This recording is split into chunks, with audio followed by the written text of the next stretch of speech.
for us, remember, we don't need to go back to the House to begin the education campaign. I've said that it's a matter of timing. I don't believe we ought to move prematurely. I don't believe we ought to move too early for two reasons.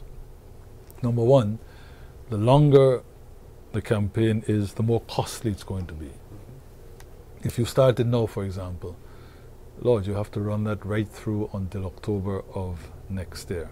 And so I think we ought to hold our powder for a while longer. Number two, while the public education campaign is to be just that, public education, it is going to produce a reaction.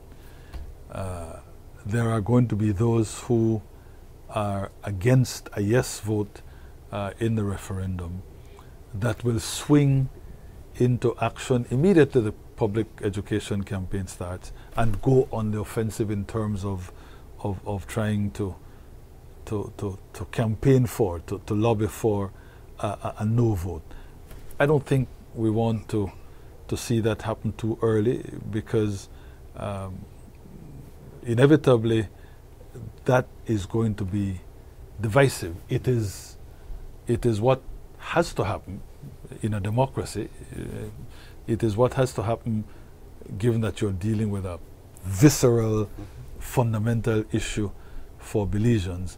Since that kind of a consequence is unavoidable, I think the longer we can wait before triggering the process that will produce that sort of a consequence, the better it will be for us. So I don't see starting, but this is my personal position. The cabinet will have to decide. I don't see starting before the start of next year. Also, the question of the money, there is an expectation that we will get some help from the friends of the process, the international community that wants to see this referendum held simultaneously in both countries. So we've agreed a budget, and now the foreign ministry is going out to try and help raise funds. There's an extent to which, of course, we have to put up our own money. So let the process of fundraising begin. Let us start the budget in terms of how much we will have to find.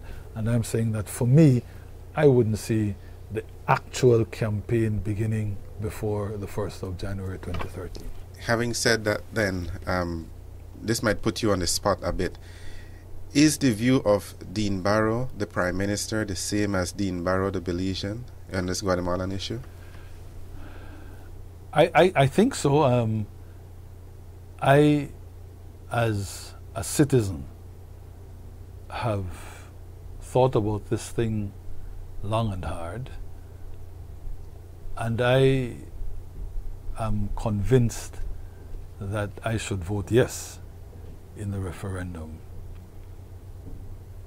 As in the official capacity, I also believe that there are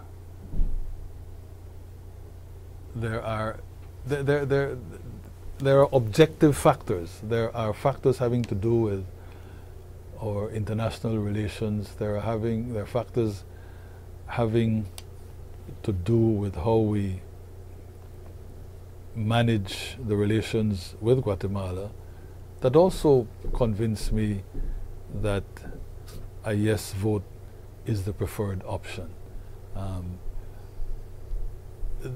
The second, coming to that point of view in an official capacity, was far easier than coming to my personal decision to vote yes. The personal decision required far more reflection, caused far more anxiety, but ultimately I am comfortable as well with the personal decision to vote yes.